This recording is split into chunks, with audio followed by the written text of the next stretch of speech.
எது நல்ல பாட்டு என்றால், தனியாக உட்கார்ந்துருக்கும் போது அப்படி யோசிச்சு என்ன மாதிரி எழுதியிருக்காண்டா அவன் அப்படின்னு நினைக்கிறீங்க பாருங்க, அதுதான் நல்ல பாட்டு. ஒய் திஸ் கொலவெறின்ற பாட்டு அவ்வளோ ஃபேமஸாக இருந்தது. மொழி தெரியாத அரேபிய இளைஞர்கள் கார் கண்ணாடியை இறக்கி விட்டுட்டு இந்த பாட்டை அவ்வளோ சத்தமாக வச்சுட்டு காருக்குள்ளேயே ஆடிக்கிட்டு போகிறோம். உலகம் முழுக்க அந்த பாட்டு பாடினாங்க, எல்லாரும் நடனம் ஆடினாங்க. அந்த பாட்டு என்னாச்சு? அப்புறம் யாரும் நினைச்சாத வாங்கண்ணா வணக்கங்கண்ணான்னு ஒரு பாட்டு, அந்த பாட்டு ஓடுது. அதில் என்ன வரி, அந்த பொண்ணு உள்ள நுழையிறா, ஹிட்லரு டார்ச்சர் எல்லாம் ஹிஸ்டரி பேசுதுன்னா இவளுங்க டார்ச்சர் எல்லாம் யாருமே பேசலைன்னான்னு பாட்டு ஓடுது. அந்த பாட்டில் நீங்கள் கேட்டு பாருங்க, ஒரு குறிப்பிட்ட இடத்துல போடி போடி அப்படின்னு அந்த ஹீரோ, பொண்ணு மணவரைக்கு வருது, போடி போடின்றான். இன்ப ஆற்றினில் ஓடம் ஓடி வரும், அந்த ஓடத்தில் உலகம் கூடி வரும். நம் முன்னவர்கள் வெறும் முனிவர் இல்லை, அவர் பிரிந்திருந்தால் நாம் பிறப்பதில்லை.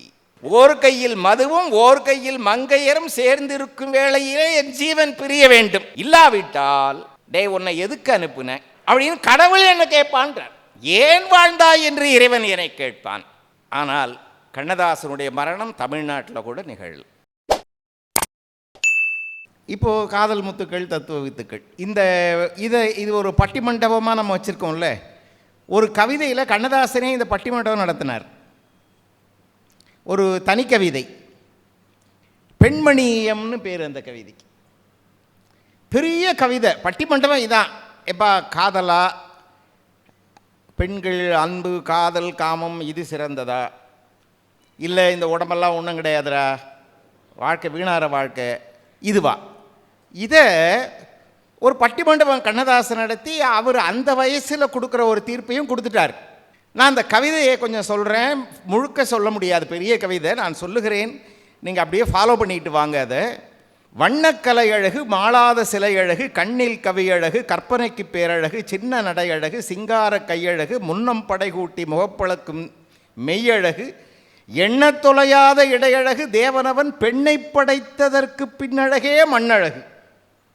இப்படியும் பாடி எல்லாம் சதை எலும்பு, கைப்பிடியில் சாம்பல், கால்களில் பெரு நாற்றம், துப்புகிற எச்சில் நோய் வெளுப்பு, மைப்பிடித்த கண்ணில் சீழ் வீச்சம், ஆறாத புண்ணே நடுச்சங்கம், தப்பிவிடு பாவை தடத்தை மறந்துவிடு என்றும் கவிபாடி என் முன்னோர் போய் ஒழித்தார்.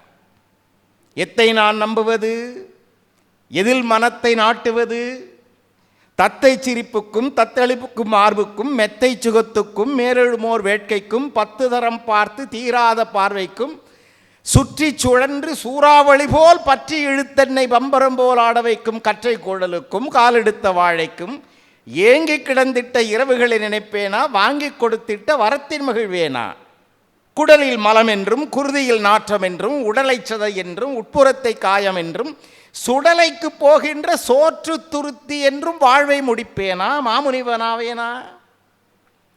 வீழ்ந்தால் பெருங்காமம், விட்டுவிட்டால் மெய்ஞானம், ஆழ்ந்து உணர்ந்த பேருக்கு அதுவே திருஞானம், சூழ்ந்தும் பிடித்தும் தூக்கி அணையில் போட்டும் தாழ்ந்தும் இதழ் எச்சில் சாரம் குடித்தபடி வாழ்ந்தாலோ சிற்றின்பம். மனமே சிறுமனமே எதனை நீ நாடுவது, எதனாலே தேறுவது? என்ன அவன் இறைவன் படைப்பு, பகுத்தறிவில்லாதவன் பதவிக்கு வந்ததைப் போல வகுத்ததெல்லாம் முரண்பாடு. வாழ்க்கை இதுவென்று தொகுத்துரைத்தானா, நம் தொல்லை தவிர்த்தானா? 2 பக்கம் பேசிட்டாரா? இப்போ ஜட்மெண்ட்டுக்கு நேராக வந்துட்டார். பெண்களை விட்டென்ன பேரின்பம், பெண்களை விட்டென்ன பேரின்பம், இன்பம் தரும் எண்களை விட்டென்ன இசை தருமம், போடா போ காமுகனும் மாண்டான், கடவுள் நெறி பேசும் மாமுனியும் மாண்டான். மற்றிதிலே யார் பெரியார்? நாம் உடலை பார்ப்போம், நமது உடலை பெண் பார்ப்பாள், சாமி நம்ம சுக சரித்திரத்தை பார்க்கட்டும்.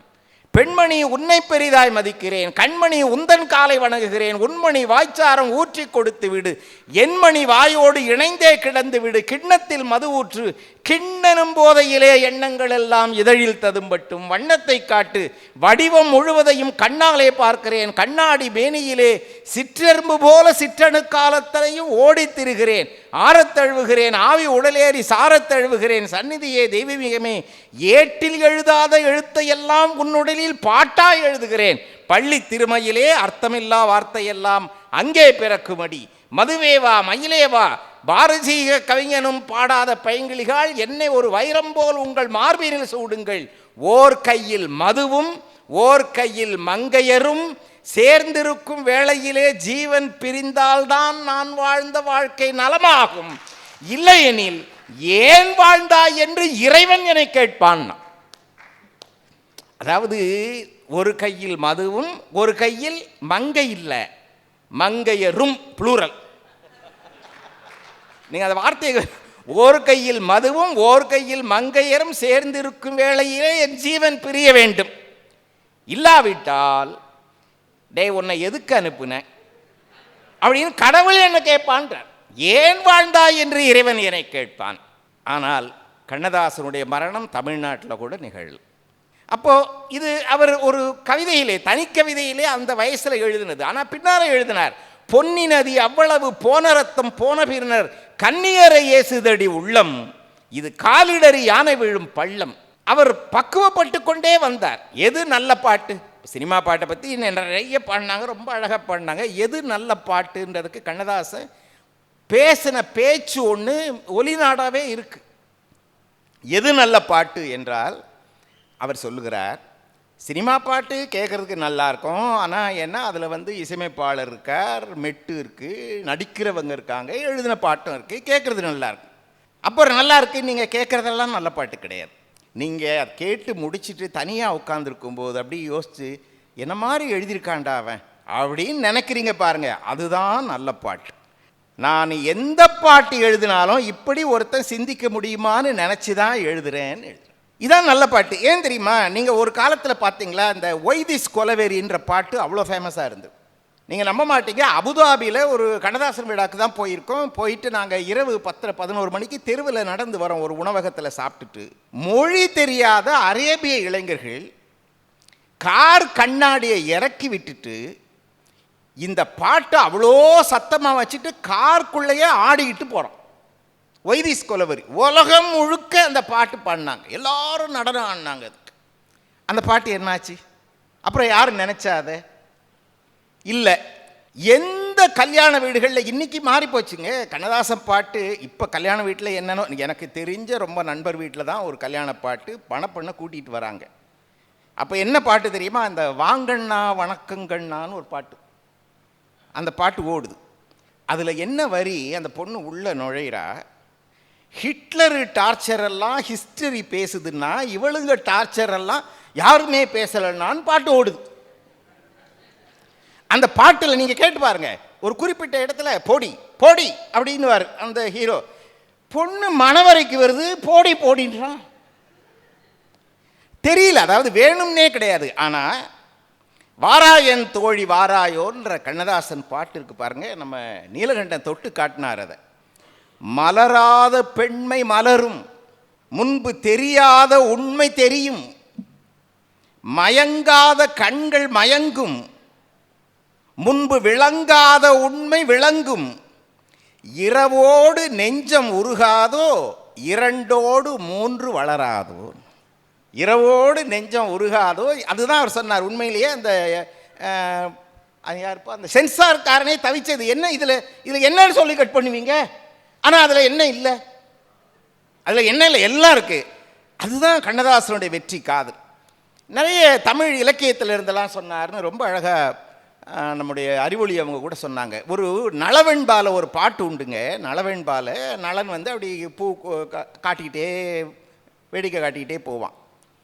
அதில் ஒரு காட்சி காட்டுவான். அந்த பாட்டு எப்படி தொடங்க, மங்கை ஒருத்தி மலர் கொய்வாள் வான்முகத்தை பங்கயம் என்று கருதி. நான் அந்த பாட்டை சொல்லலை, ரொம்ப லேட் ஆகிடும், ஏற்கனவே லேட்டாக இருக்குது. என்ன சொல்கிறேன் அங்கே பாரு அதன்னு நளன் சொல்கிறான்.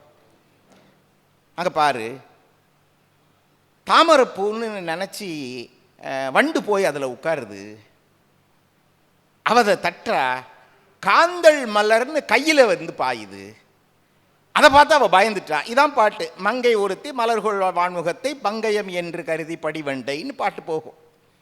சினிமா பாட்டில் சாதாரணமாக கண்ணதாசன் எழுதுகிறார், நீ வருகின்ற வழி மீது யார் உன்னை கண்டார், உன் வடிவான இதழ் மீது பரிசென்ன தந்தார்னு அந்த பாட்டு வருமாறுங்க. நான் மலரோடு தனியாக ஏன் இங்கு நின்றேன், என் மகராணி உன்னை காண. அதில் கண்ணதாசன் எழுதுகிறார், அந்த பொண்ணு சொல்கிறாளாம், பொன் வண்டொன்று மலர் என்று முகத்தோடு மோத, நான் வளைகொண்ட கையாலே மெதுவாக மூட, என் என்ன இப்போ கையில் பாயுது, கருங்கூந்தல் கலைந்தோடி மேகங்களாக நான் பறந்தோடி வந்தேன் உன்னிடம் உண்மை கூற.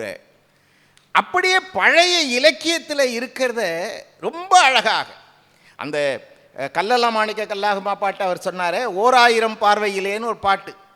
1000 பார்வையிலே உந்தன் பார்வையை நான் அறிவேன். அதில் ஒரு வரி வரும், கவனிச்சிருக்கீங்களா? இந்த காற்றினில் நான் கரைந்தேன் உன் கண்களை தழுவுகிறேன்.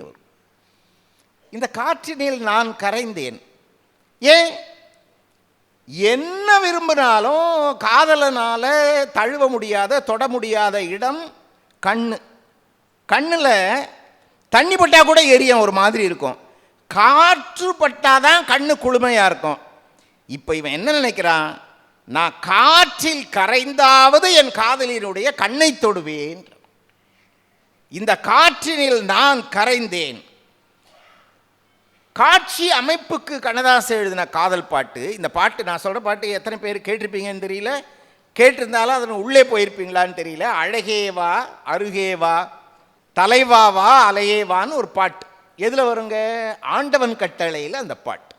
காட்சி என்ன தெரியுமா? நடிகர் திலகம் கதாநாயகன், விவேகானந்தர் மாதிரி வாழக்கூடிய இளைஞன் கல்யாணம் பண்ணிக்கொள்ளக்கூடாதுன்னு பிடிவாதமாக இருப்பான். தூய வாழ்க்கை, விவேகானந்தர் மாதிரி வாழப்போகிறேன். தேவிகா அம்மையார் பெண் காதலிப்பாள். இந்த காதல்ன்றது அந்த குறிப்பிட்ட நேரத்தை காதலை தாண்டிய உணர்வோடு அந்த பெண் இருப்பாள். விரகதாபம்னு சொல்லுவாங்க. இந்த காட்சியை அவருக்கு விளக்கியிருப்பாங்க. இப்படி தான். என்னென்னா, ஒரு கடற்கரை மண், இந்த பாறைகள்லாம் இருக்க இடத்துல அலை அடிச்சுக்கிட்டே இருக்கக்கூடிய ஒரு இடத்துல கீழே தண்ணி மேலே தெரிக்கும். அந்த பெண் அப்படியே படுத்து கிடப்பான், தேவிகா அம்மையார். நடிகர் திலகம் அந்த மலைக்கு மேலே உயரமான இடத்துல நடந்து போவார். இந்த பெண் காதலியை சொல்லி தன் விரகதாபத்தை சொல்லி வர சொல்லுவார். அவர் பிடிவாதமாக நின்று நடந்து போயிடணும். இதான் காட்சி. ஒரு பெண் தன்னுடைய மனசில் இருக்கக்கூடிய காதலை அல்லது விரகதாபத்தை அல்லது காமத்தை சொல்ல வேண்டிய காட்சியில் எவ்வளோ கொச்சையாக எழுதிடலாம். கண்ணதாசன் பயன்படுத்திய சொற்களை பாருங்கள். ஒரு கேள்வியை உன்னிடம் கேட்டுவிட்டேன். என்ன கேள்வி? என்ன காதலின்ற கேள்விதான். ஒரு கேள்வியை உன்னிடம் கேட்டுவிட்டேன். நான் கேட்டதை எங்கே போட்டு விட்டாய்? என்ன தேடுகிறாய்? எங்கே ஓடுகிறாய்? உன் தேவைகளை ஏன் மூடுகிறாய்? நீ ஒரு ஆண், உனக்குன்னு தேவை இருக்கு, அதையே மூடி ஓடுற. இன்ப ஆற்றினில் ஓடம் ஓடி வரும், அந்த ஓடத்தில் உலகம் கூடி வரும். நம் முன்னவர்கள் வெறும் முனிவர் இல்லை, அவர் பிரிந்திருந்தால் நாம் பிறப்பதில்லை. இந்த பெண் தன் காதலிங்க அவ்வளவு வேகத்தை எப்படி ஒரு மொழி அறியாத பறவைகளும், பறவைக்கு மொழி கிடையாது, ஒரு மொழி அறியாத பறவைகளும் இன்ப வழி எறியும், இந்த உறவெறியும். இரு விழி இருந்தும் நல்ல மொழி இருந்தும் இங்கு வழி இருந்தும் ஏன் மயங்குகிறாய்? இப்படி பாட்டு. காட்சி ஒரு காதலை அவ்வளவு கண்ணியமாக. நீங்கள் இந்த உரிமை குரலில் அந்த பாட்டு கண்ணதாசன் எழுதின பாட்டை வாலி ஐயா எழுதின பாட்டுன்ட்டு வெளியிட்டாங்கன்ட்டு விழியே கதை எழுது அந்த பாட்டு. எம்ஜிஆர் கண்டுபிடிச்சிருவார் அந்த குரலை வச்சு, அந்த சொற்களை வச்சு இது கண்ணதாசன் எழுதினதுன்னு. அதான் எம்ஜிஆரை கேட்டார், வாலி கண்ணதாசன் எழுதின பாட்டை வாலி எழுதினதுன்னு சொல்கிறீங்க. அப்போது எம்ஜிஆருக்கும் கண்ணதாசனுக்கும் கருத்து முரண்பாடு இருந்த சமயம். ஆனாலும் ஒருத்தர் மதிச்சாங்க. கடவுளையன்னு தான் கூடுவார் கண்ணதாசனை எம்ஜிஆர். கண்ணதாசனை கூப்பிட்டு பாட்டு எழுதிட்டாங்க, பேசுவது கிளியான்னு. அந்த பாட்டை எம்ஜிஆரை வற்புறுத்தி கேட்க வச்சதுக்கப்புறம் ஒத்துக்கிட்டாங்க. ஏன்? அவருடைய வரலாறு 2 வரியில் கண்ணதாசன் சொன்னார். சேரனுக்கு உறவா செந்தமிழர் நிலவா. எப்பா, நீ பிறந்தது கேரளாவா இருக்கலாம், ஆனால் தமிழர்களுக்கு நீ தான் நிலவு. இது அந்த பாட்டில் கண்ணதாசன் எழுதினார். பேசுவது கிளியா, பெண்ணரசி மொழியா, கோயில் கொண்ட என்ன ஒரு கம்பீரம் பாருங்க. நீங்கள் நம்ப மாட்டீங்க, ஆசை கிளியேன்னு ஒரு சினிமா பாட்டு தொடங்கிச்சுங்க. எனக்கு உடனே பேசுவது கிளியா ஞாபகம் வந்தது. அதே மாதிரி இருக்குமாண்ணா, ஆசை கிளியே 1/2 கிலோ புளியேன்னுட்டான் அந்த பாட்டுங்க. ஆசை கிளியே 1/2 கிலோ புளியே அழுகுன தக்காளியே. இதுதான் இந்த ஓட்டம். கண்ணதாசனுடைய சொல்லோட்டம் என்பது மிக மிக மிக. நீங்கள் நினைக்க தெரிந்த மனமே பாட்டெல்லாம் யாராவது மறக்க முடியுமா? முதியோர் காதலை கண்ணதாசன் போகிற போக்கில் ரொம்ப சாதாரணமாக சொல்லிட்டு போனார். இளமையிலே காதல் வரும், எதுவரையில் கூட வரும், முழுமை பெற்ற காதல் எல்லாம் முதுமை வரை ஓடி வரும். உன் காதல் முழுமையானதாக இருந்தால் முதுமை வரையில் அந்த காதல் வரும் என்று. இது காதல். தத்துவத்துக்கு ரொம்ப, ஆனால் இன்னைக்கு அவங்க பேச்சை நான் ரொம்ப ரசித்தேன். அது எனக்கே ஒரு கண் திறப்பாக இருந்தது. ரொம்ப அழகாக சொன்னீங்க. சில பாட்டு நம்ம அப்படியே கூட தத்துவத்தை கவனிக்காமல் விட்டுருவோம். ஒரு பாட்டு கேட்டுங்களா, இக்கரைக்கு அக்கறை பச்சைன்னு ஒரு பாட்டு. அந்த பாட்டை நீங்கள் வீட்டுக்கு போய் யூடியூப்பில் சும்மா கேட்டு பாருங்கள், காட்சி அமைப்பை மறந்துடுங்க. இக்கரைக்கு அக்கறை பச்சை, இது எல்லாரும் மனுஷனுக்கு அதானே.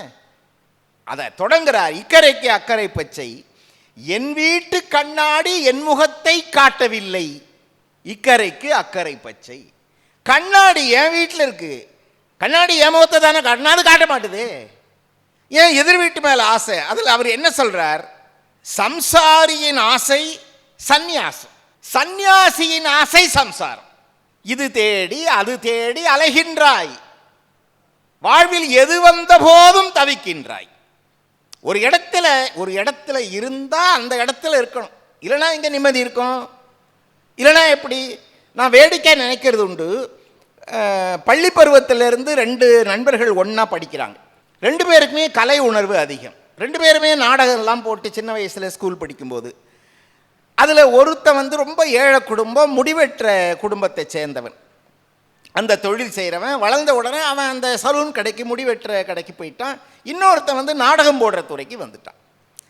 அந்த முடிவெற்ற தொழிலுக்கு போனவனுக்கு வருத்தம், நம்ம அதை விட்டுட்டோமே, நம்ம நண்பன் இன்னும் அந்த நாடகத்துறையில் நிறைய இருக்கிறானே அப்படின்னுட்டு அவனுக்கு இது. ஆனால் கடைக்கு போனான்னா அந்த நினப்பு தான் இருக்கும், இன்றைக்கி எத்தனை பேர் கட்டிங்க்கு வந்தாங்க, எத்தனை பேர் ஷேவிங்க்கு வந்தாங்க என்ற கணக்கு அவனுக்கு இருக்கும். மனசுக்குள்ளே ஆசை இங்கே. இவன்கிட்ட கேட்டுகிட்டே இருப்பான், நீ ஒரு நாடகத்தில் என்ன நடிக்க வைக்கக்கூடாதான்னு. ஒரு நாள் அவன் ஃபோன் பண்ணுறான், எப்பா இன்றைக்கி ஒரு நாடக காட்சி ராமாயணம், அதில் தசரதனா வேஷம் போடுறவன் இன்றைக்கி வரல, நீ தசரத வேஷம். டேய் பெரிய இதாக கொடுக்காதடா, நான் கடையில் வேலையாக இருக்கேன். இல்லை நீ உட்கார்ந்துருப்ப, விஸ்வாமித்திர முனிவர் வருவார், வாருங்கள் முனிவரே வந்த நோக்கம். இதான்டா 2 டைலாகு. சரி அதானே. இவன் முடிவெட்டும் போதெல்லாம் வாருங்கள் முனிவரே வந்த நோக்கம், வாருங்கள் முனிவரே வந்த நோக்கம்னு மனப்பாடம் பண்ணிக்கிறான். நாடகத்துக்கு மேடையில் ஏறியாச்சு. இப்போ இவன் ராஜா வேஷம் போட்டு அப்படி உட்காந்துருக்கான். இங்கே நினைப்பு என்ன வருதுன்னா, எத்தனை பேர் கட்டிங்க்கு வந்தானுங்க, எத்தனை பேர் ஷேவிங்க்கு வந்தானுங்க. இப்போ விஸ்வாமித்திரர் உள்ள நுழைகிறார். அப்படி தலையில் ஜடாமுடி, அப்படி தாடி. வாருங்கள் முனிவரே கட்டிங்கா ஷேவிங்கான்ட்டான். நீங்க அது தேடி இது தேடி அலைகின்றாய், வாழ்வில் எது வந்த போதும் தவிக்கின்றாய். கடல் மீது விழுந்தோர்கள் நீந்துங்கள், கனி மீது விழுந்தோர்கள் உண்ணுங்கள், வழிச்சாலை கண்டோர்கள் செல்லுங்கள், செல்லும் வழியின்றி நிற்பவர்கள் நில்லுங்கள். கல் தரையில் கை போட்டு நீந்துகின்ற மனிதா, காலமிட்ட கட்டளையை மாற்றுவது எளிதா, இக்கரைக்கு அக்கறை பச்சை. அவரவர்க்கு இதென்பது அவன் போட்ட பிச்சை, அவரவர்க்கு வாய்த்ததெல்லாம் அவன் போட்ட பிச்சை, அறியாத மானிடர்க்கு அக்கறையில் இச்சை. இப்ப அக்கறையில் பச்சை இல்லை, அக்கறையில் இச்சை. அது அவன் போட்டதுன்னு ஏண்டா தெரிஞ்சுக்க மாட்டேற? ஒரு சினிமாவில் முரண்பட்ட காதல் தான் வரும், காதல் தான் முரண்பட்ட காதல். கைகொட்டி சிரிப்பார்கள் ஊரார் சிரிப்பார்கள்னு பாட்டு, மேஜர் சுந்தரராஜன் சார் நடிச்சிருப்பார், என்னோட நினைவு சரியா இருந்தா. கைகொட்டி சிரிப்பார்கள். அதில் எழுதுகிறார், வீணை தன் நரம்பை மீட்டுகின்ற போது மிருதங்க ஒலி வருமா, விளக்கேற்றி வைத்து பகல் நேரம் வைத்தால் இழைக்கின்ற ஒளி தோன்றுமா, கறக்கின்ற பாலை சுரக்கின்ற மடிக்குள் அனுப்புதல் நடக்காதம்மா. கறக்கின்ற பாலை சுரக்கின்ற மடிக்குள் அனுப்புதல் நடக்காதம்மா, பிறக்கின்ற ஆசை தவறாக இருந்தால் நடக்கவும் கூடாதம்மா. நம்ம எல்லாருக்கும் ஆசை வருதுங்க, ஏதோ ஆசை வரும்.